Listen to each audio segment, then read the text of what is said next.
Siapa sangka di zaman yang serba modern ini keberadaan hewan purba masih hidup di bumi. Mereka masih bisa bertahan dari perubahan iklim ekstrim sekalipun. Hewan apa sajakah itu? Berikut top 5 sajikan 5 hewan purba yang masih tersisa di sekitar kita.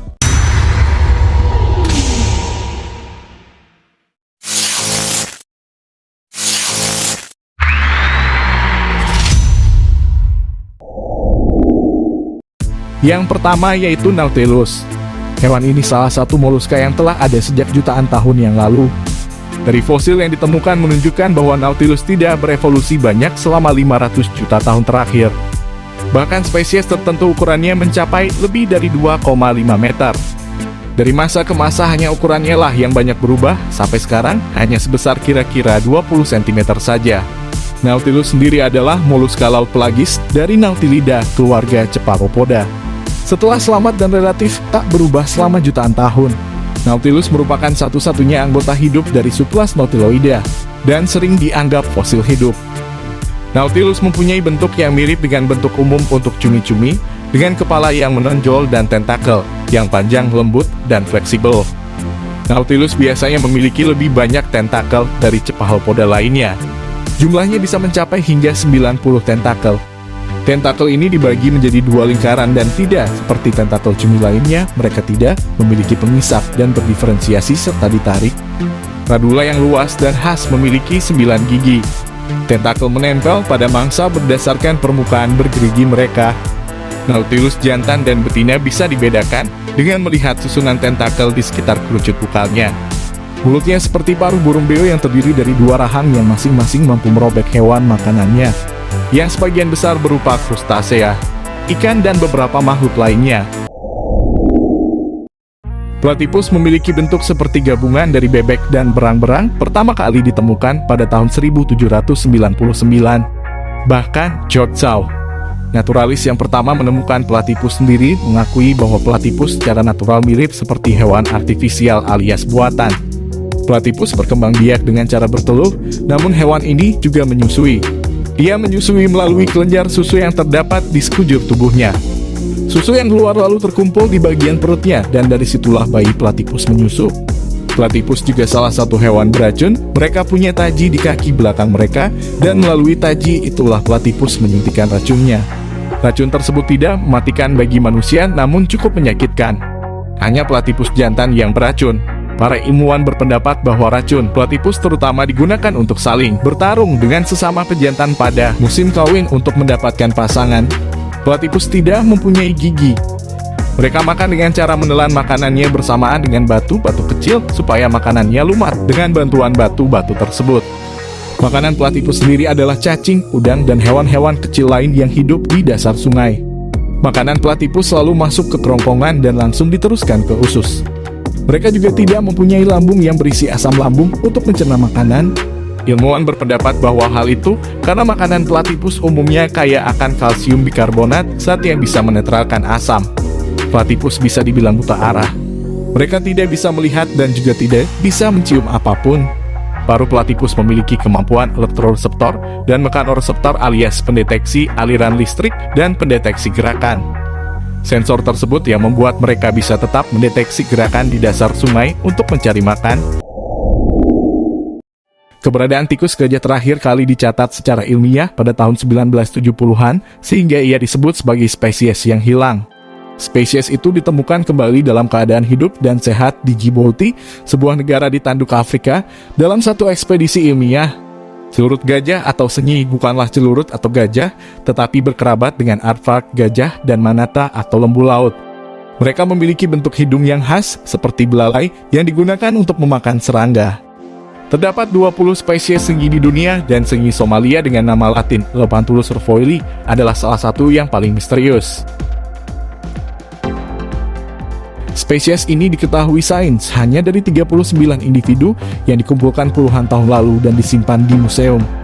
Hewan yang sebelumnya hanya dikenal dari Somalia, karena itulah dinamakan senyi Somalia.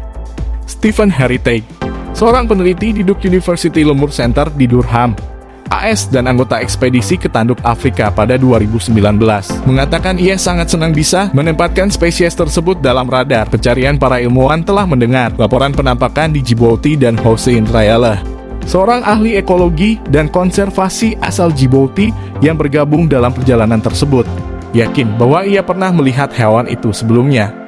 Ia mengatakan, meski orang-orang di Djibouti tidak pernah menganggap senyi hilang, penelitian baru ini mengembalikan senyi Somalia ke komunitas ilmiah, suatu kontribusi yang sangat dihargai.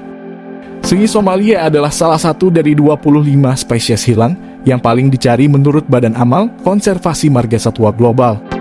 Analisis DNA menunjukkan bahwa senyi Somalia berkerabat paling dekat dengan spesies lain di Maroko dan Afrika Selatan, sehingga ia ditempatkan dalam genus baru. Entah bagaimana caranya, mamalia menyebar melintasi jarak yang sangat jauh dari waktu ke waktu, meninggalkan teka-teki bagi para ahli biologi. Para ilmuwan berencana untuk meluncurkan ekspedisi lain pada tahun 2022 dengan melacak individu senyi dengan GPS radio untuk mempelajari perilaku dan ekologinya. Ikan aligator gar dapat ditemukan di Amerika Utara dan dianggap sebagai salah satu ikan air tawar terbesar yang pernah ada. Aligator gar adalah ikan Euryhaline bersirip pari yang juga dikenal sebagai ikan primitif atau fosil hidup. Spesies ikan ini mempertahankan sebagian besar karakteristik morfologi nenek moyangnya, meliputi kemampuan untuk menghirup udara dan air.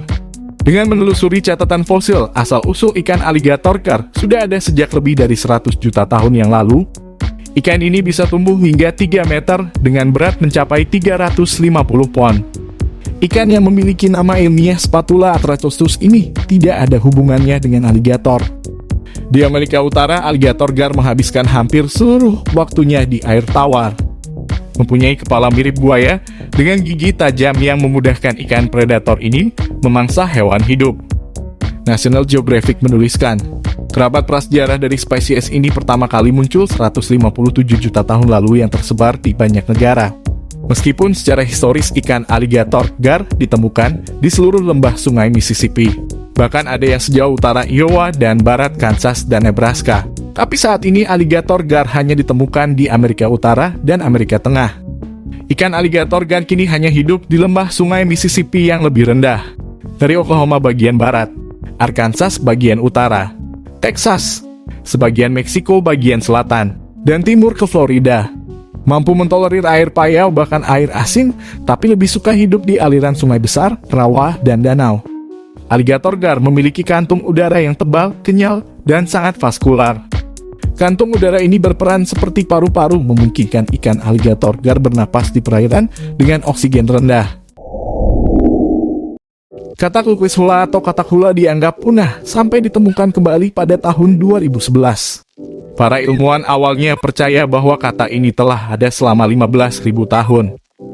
Namun menurut data baru, nenek moyangnya sudah hidup di bumi 32 juta tahun yang lalu. Katak hula adalah satu-satunya yang tersisa dari genus itu. Katak hula bercat ini adalah makhluk yang sulit dipahami. Perutnya memiliki motif khas hitam berbintik putih. Mereka hanya menemukan 3 ekor dewasa saja yang terlihat. Ketika lembah hula di Israel dikuras pada 1950-an yang menyebabkan rawa tersebut hancur, para ilmuwan berpikir spesies ini telah hilang selamanya. Kata diklasifikasikan sebagai anggota kelompok amfibi Dystroglossus. Namun tes genetik dan CT scan mengungkapkan bahwa sebenarnya mereka masuk dalam kelompok Latonia. Katak ini pernah tersebar luas di seluruh Eropa selama jutaan tahun, tetapi semua mati sekitar 15.000 tahun lalu. Demikian 5 hewan purba yang masih hidup versi top 5. Jangan lupa subscribe, like, and share. Sampai jumpa pada top 5 lainnya.